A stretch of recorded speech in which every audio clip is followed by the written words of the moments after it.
지난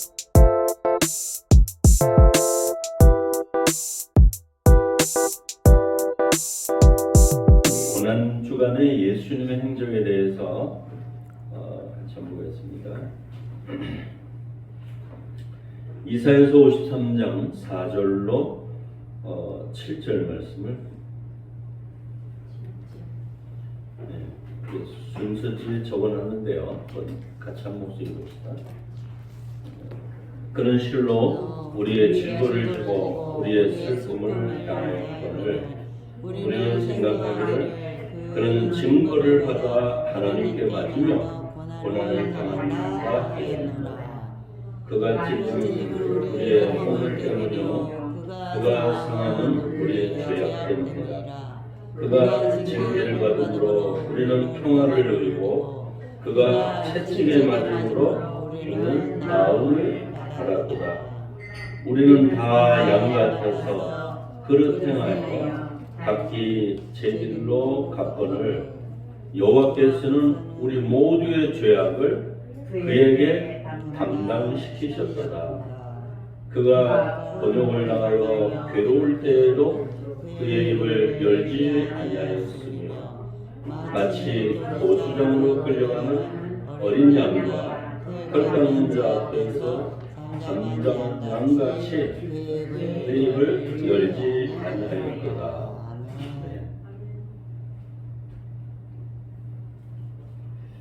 서대문 형무소에 지금은 없어졌는데요. 거기에 미르나무는 알겠느냐 그런 책을 하나 수필집을 쓴 게 있는데 사형장으로 끌려가는 사형수가 안 끌려가겠다고 미르나무를 붙잡고 놓치라는 형태가 껍질이 다 벗겨지고 손톱 때문에 그렇게 돼서 나무가 흉측하게 된 나무가 있었는데 이제 베어버렸다고 합니다.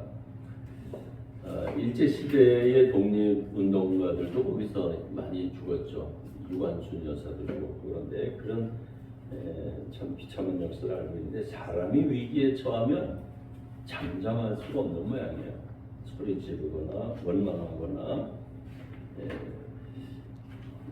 내 책임이 설령 있다 할지라도 다는 아니고 조금은 내 잘못이 있지만 가해자나 어떤 사회적 원인 누구 때문이라고 하는 핑계를 대고 싶고 원망이 앞서기 마련이죠. 그런데 예수님은 어떻게 하셨느냐? 우리의 질고를 지고 우리의 죄악을 짊어지고 가시면서도 곤욕을 당하여 괴로울 때에도 입을 열지 아니하였습니다. 도수장으로 끌려가면서도 어린 양과 털 깎는 자 앞에서 잠잠한 양같이 입을 열지 않았다. 예수님의 제자들로서 죽음 앞에서조차 억울한 죽음을 당할 때에도 말없이 당할 수 있는 양의 죽음, 이것이 우리의 신앙생활의 목표라고 할 수 있습니다. 신앙생활을 잘 했으면 인격적으로 이렇게 돌을 닦는 사람들하고 뭐가 달라도 달라야 되겠죠. 그런 목표를 가지고 기도를 많이 하시기 바랍니다. 예수님의 마지막 행적이에요. 내가 일주일이 남았다면, 앞으로 내 인생이 일주일밖에 안 남았다면 나는 이 일주일을 어떻게 보낼까, 그렇게 계획을 짜면서 하루하루를 산다면 굉장한 그 삶에 의미 있는 삶을 살 수 있을 거라, 그렇게 어떤 수필가들 말을 했어요. 첫째 날, 오늘입니다. 예루살렘에 예수님이 입성하셨어요. 성경 읽어보겠어요. 시온에 따라 크게 기뻐할지어다. 예루살렘에 따라 즐거이 부를지어다. 오라, 내 왕이 내게 임하시나니 그는 공의로우시며 구원을 베푸시며 겸손하여 나귀를 타시나니 또 작은 것 나귀 새끼니라. 이 나귀가요 등에 짐이 올라가는 걸 아주 싫어한대요. 그래서 올려놓기만 하면 흔들어서 떨어뜨리기 때문에 사람이 탈 수가 없다네요. 더군다나 짐을 실을 수가 없어서 어릴 때부터 아예 훈련을 시킨대. 잔등에다가 그냥 아예 짐을 묶어놔가지고 묵직해야 이제 정상인 줄 알게. 우리 인생이 나그네 같은 인생이 돼서 내 인생이 고난의 짐이 언제 끝나느냐? 인생을 고라 그랬죠. 시로애락 애오요 7가지 그 인생의 그 모든 희로애락과 고통과 근심과 그 아픔을 108번뇌다 108가지 번뇌를 불교에서 말하고 있는데 인생이 고통이라 그러는 거죠. 그래서 거기에 대해서 인생 고통에서 해방되는 비결이다 해가지고 행복론을 추구하는 현인들이 많이 나타났고 종교가 많이 나타났고 사기꾼들도 많이 나타나죠. 종교와 사기꾼이 같이 합쳐지면 사이비 종교가 되는 거죠. 그래서 교인들도 신앙을 순수하게 가지지 않고 무당처럼 있는 사람이 있다든지 종교가 다 거기서 거기죠 하고 그저 하나 철학이나 얻으려고 댕긴다는 식으로 그렇게 하다 보면 신앙생활의 핵심을 놓치고 체험을 못하게 되죠. 이 예배당의 스테인드 글라스는 그 안에 들어가야만 그 진가를 볼 수 있다. 그래서 빛이 비춰지는 그 아름다움을 보려면 그 안에 들어가야 된다.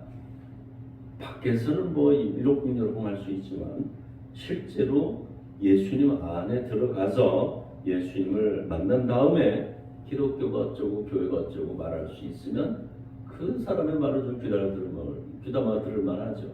근데 체험하지 않고 아는 체한 그 형식적인 교인들, 문화적인 크리스찬이라고 그러죠. 습관이 되어 있고 그저 내용은 없는 그런 모습들을 많이 보게 됩니다.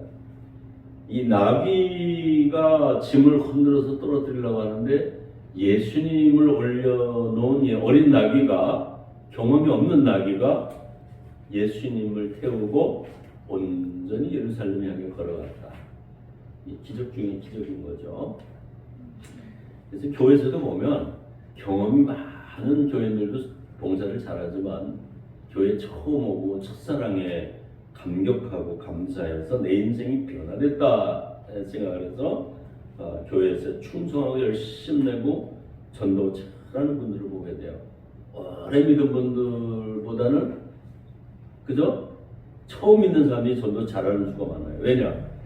첫사랑에 뜨거움이 있어서 그렇죠. 실패 경험이 많은 사람들은 이제 주저하고 욕먹는 걸 겁내고 전도 못하죠.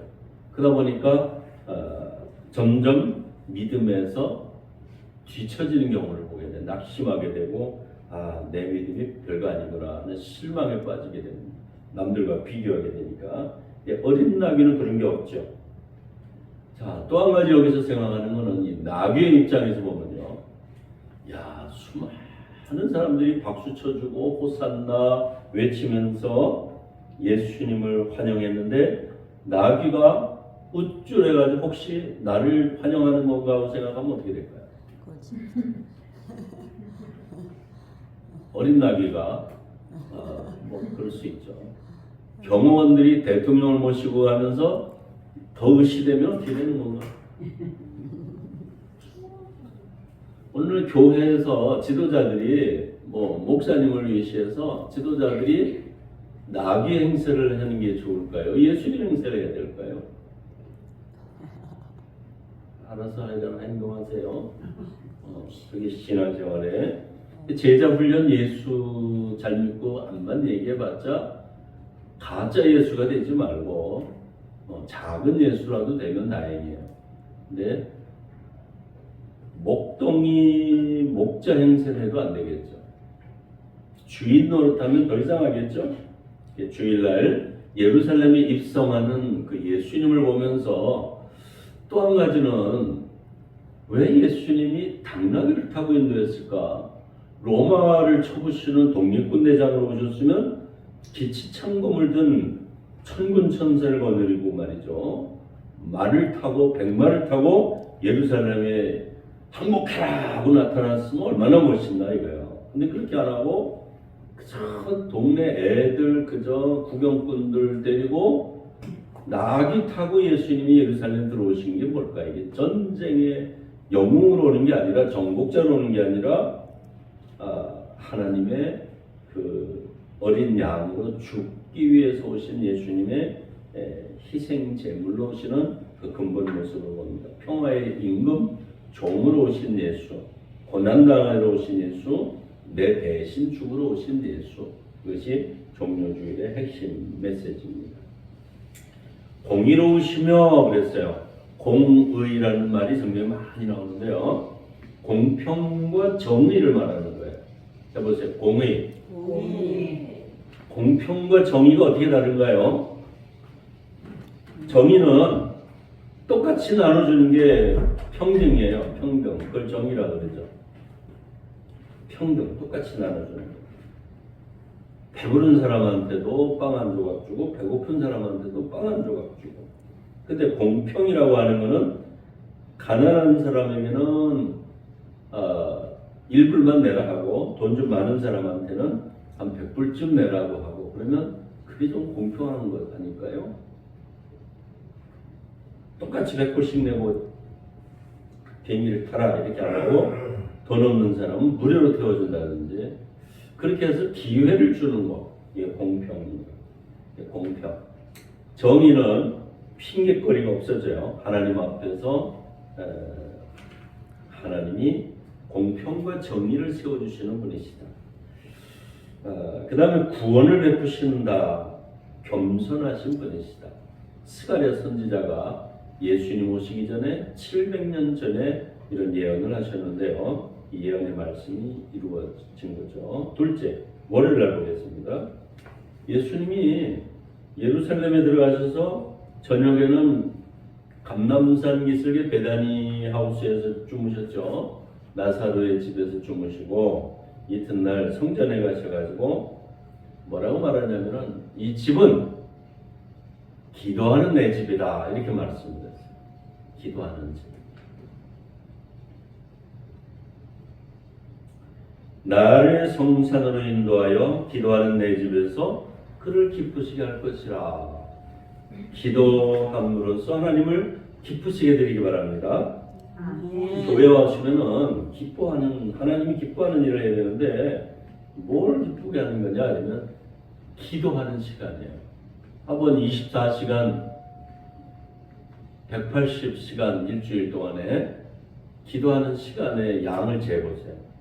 밥 먹고 세수하고 샤워하고 TV 보고 뭐 왔다 갔다 하고 하는 시간 다 빼놓고 나면 대화하는 시간이 얼마나 있을까? 하나님의 말씀을 읽고 묵상하는 시간은 얼마나 되는가? 주님과의 기쁨의 소통을 연구해 보시기 바랍니다. 예수님이 성전을 청소해요. 너희가 헌금도 잘 드리고 희생도 잘하는데 기도하지 않으면 그 모든 것은 종교고 형식의 행거다. 이 말씀을 했어요. 기도에서 깊은 기도, 영적 기도를 하시기 바랍니다. 세 번째, 화요일 날입니다. 화요일 날은 감람산에서 눈물 흘리시면서 기도하신 이야기까지 그 설교를 7가지 하시는데요. 마지막 날 재림의 징조에 대해서 7가지로 말씀을 했어요. 첫째, 무화과 나무의 비유를 배워라. 가지 끝이 연해지고 열매가 나타나는데 그러면 여름이 가까운 줄 알라. 무화과 나무를 8월달 되면 아주 기가 막히게 맛있게 익더라고요. 여름이 된 줄 알라. 여름이 한 5월부터 시작이죠. 5월부터 시작해서 가지 끝이 열매가 나오기 시작하는데 무화과가 벌써 열매가 삐죽 나오기 시작하는 게 5월, 6월이고 나오기 시작하더라고요. 7월, 8월 되면 아주 맛있는 먹을 수 있는 무화과가 되더라고요. 이 무화과 나무는 이스라엘의 독립을 상징하는 것으로 되어 있습니다. 둘째로 인자의 임함이 노아 때와 같다.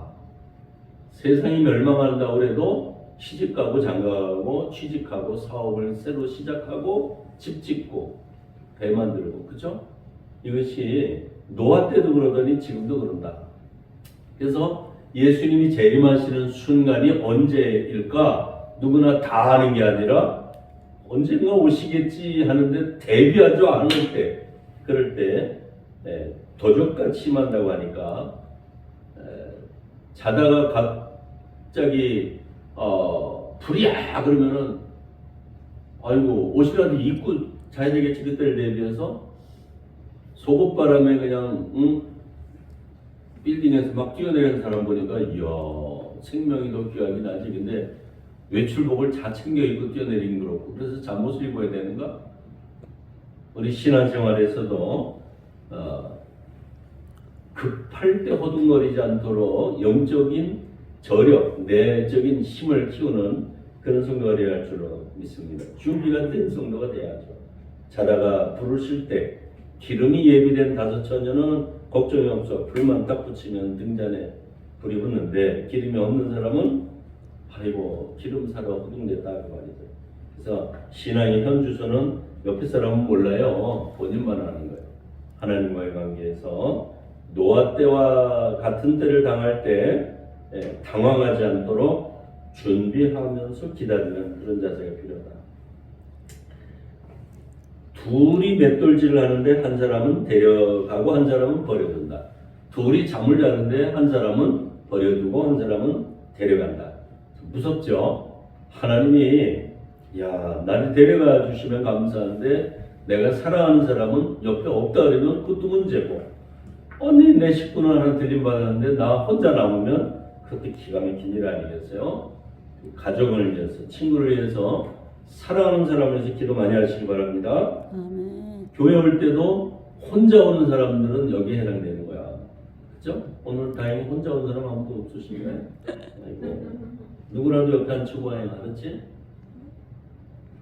혼자 교회 다니는 게 아니다 이 말이야. 누가 하고 왔죠?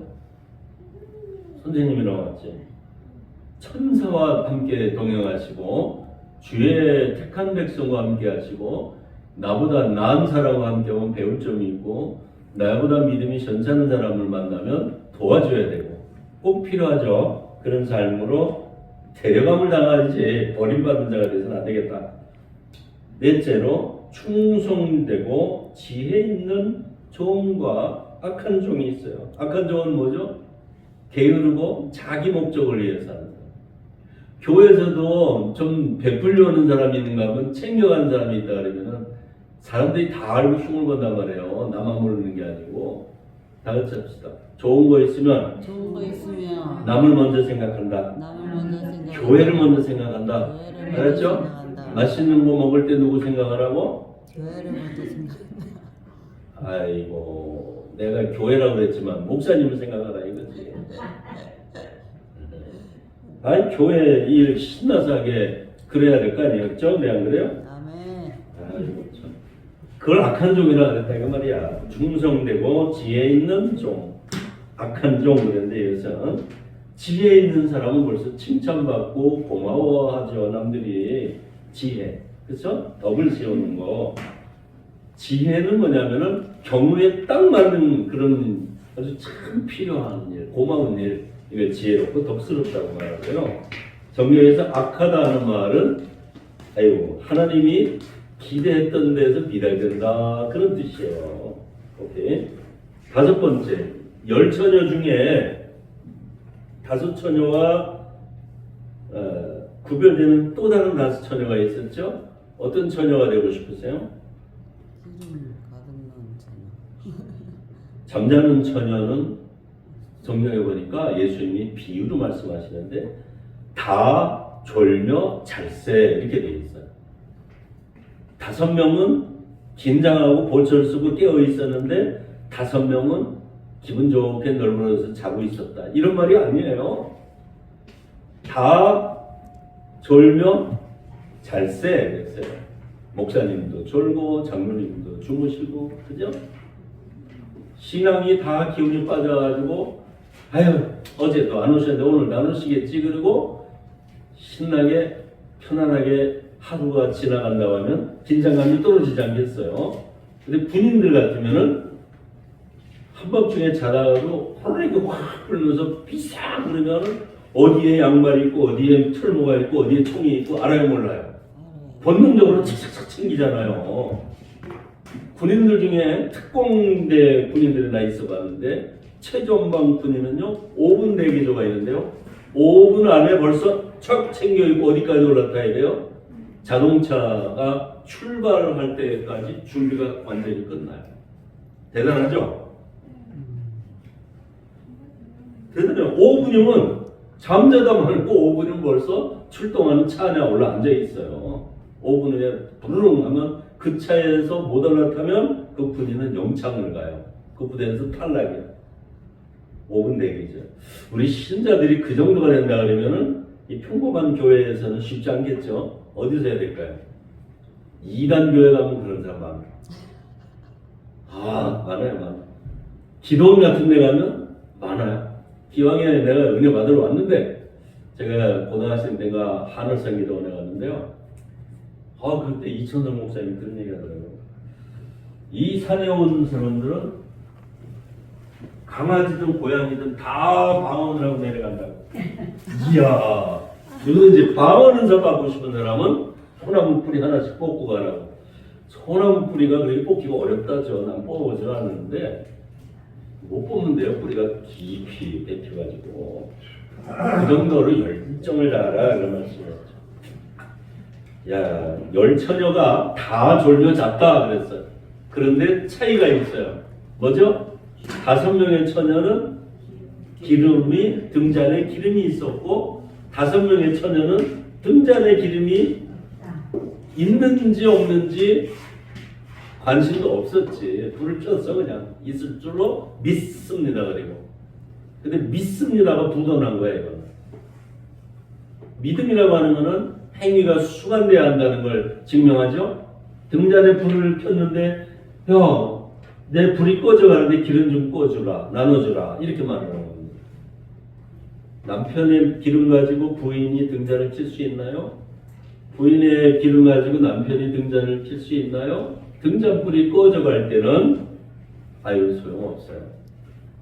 갑자기 바다에 둘 다 빠졌는데 한 사람은 수영을 잘하고 한 사람은 꼴깍꼴깍 물만 먹는다 그러면은 둘 중에 누가 구원받을까요? 그러면 수영 잘하는 사람이요. 그런데 바다 한가운데서 수영해봤자 어디까지 갈 수 있는데 잘해도 못해도 바다 한가운데 혼자 있으면 물 빠지면 소용이 없어요.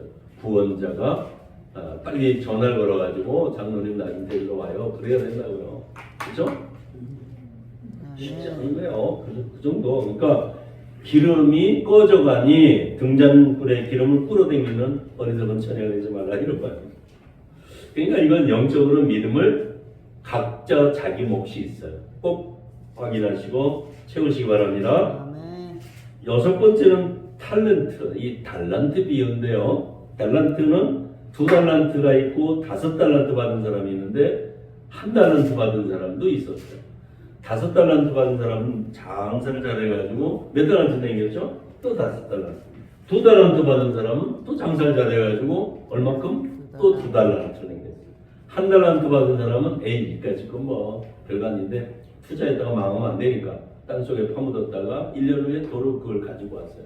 근데 예수님은 2사람은 칭찬하고 1달란트 받은 사람을 책망을 하셨는데 야, 너는 그 1달란트 받은 걸 그냥 가지고 있다 보냐? 차라리 은행에다 맡기면 이자라도 얻지. 이 금 1달란트 정도가 요즘 돈으로 한 사람 한 60만 원쯤 된다고 해요. 로마식으로 말하면 한 1000만 원쯤 된다고 해요. 적은 돈이 아니에요. 근데 그걸 갖다가 땅속에 파묻었다가 금돈을 가지고 오는 사람. 그러나 5달란트 받은 사람 5천만 원의 사업 자금을 받아가지고 또 5천만 원의 이익을 남겼다 그러면 굉장히 노력하고 참 안 쓰고 안 먹고 그죠? 저절로 부자 되는 게 어디 있어요? 남보다 더 정신 차리고 똑똑하고 노력하고 피땀이 없이는 남보다 부자 되는 게 아니더라고요. 현대 삼성 있는 사람들 밤 11시 반 전에 집에 못 들어와요. 새벽 벌써 5시면 벌써 나가요. 여기 바닷가 사람들 얼마나 부지런한지 몰라. 나 새벽에 나와 이렇게 보면 5시면 벌써 다 나와요. 놀러 오는 사람들도 그래. 여러분 5달란트 받은 사람이 5달란트 나겠다는 말은 자기 재능의 100%다 했다는 얘기죠. 2달란트 받은 사람이 1.5달란트 남긴 게 아니라 역시 2달란트 남겼으니까 또 몇 퍼센트야? 100%. 1달란트 받은 사람은 0%. 그래서 책망을 받는 거야. 오케이. 내게 주어진 탤런트, 나는 건강도 있고 지식도 있고 물질도 있고 자녀도 잘 기르고 나는 사업의 수완도 있고 남보다 몇 가지 탤런트를 하나님 나한테 주셨는가, 그거를 최선을 다하셔서 하나님을 기쁘시게 하는 열매 많이 맺는 인생 되시기 바랍니다. 7번째는 인자가 모든 천사와 올 때에 양과 염소를 분별한다. 교회에서 분쟁이 있을 때는 꼭 양과 염소라고 하면서 싸우더라고요. 야, 너는 염소다 말이야. 들이받는다고 해가면서. 그 분쟁이 없는 교회가 좋은 거예요. 근데 분쟁이 없는 교회는 또 뭘 안 하죠? 기도를 안 해, 기도를. 아유, 기도를 안 해요. 분쟁이 없으면 편안하니까. 그죠? 괜찮아요. 어제도 편안했고. 조금 분쟁이 있는 게 좋겠죠? 그래야 기도도 하고, 노력도 하고, 참기도 하고, 아, 저분이 믿음이 있구나, 없구나, 배울 점이 있구나, 없구나, 이런 얘기를 하게 되겠죠. 양과 염소를 분별하는데, 우리는 분쟁하기 위한 것이 아니라, 마지막 날에 주님 앞에 구원의 문제를 놓고 양이나 염소가 분리가 될 때 굉장히 긴장하는 순간이 오죠. 한번 죽는 것은 사람에게 정해진 것이요, 그 후에는 심판이 있으리라 그랬습니다. 5째 날 목요일 날은 예수님이 뭘 하셨죠?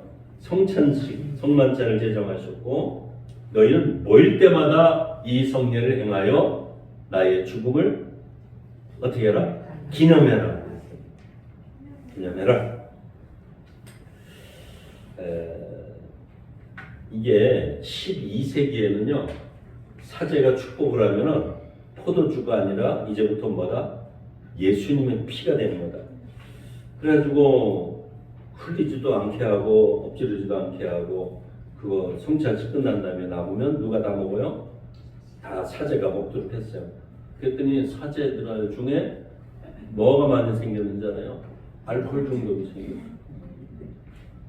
그러면은 아무것도 모르던 사람들한테는 이게 예수님의 피가, 그러니까 내가 예수의 몸으로 바꿔진 거야 하고 그렇게 가르쳐서 그런가 보다 하고 믿었는데, 몸에 들어가서 예수님의 피가 왜 알코올로 변했을까? 이제 시대가 바꿔지고 나서 과학이 발달을 사람들이 깨고 나니까 그걸 알게 됐단 말이에요. 이게 뭐예요? 아, 비유고 상징이구나, 영적인 가르침이구나, 이걸 깨닫게 된 거죠.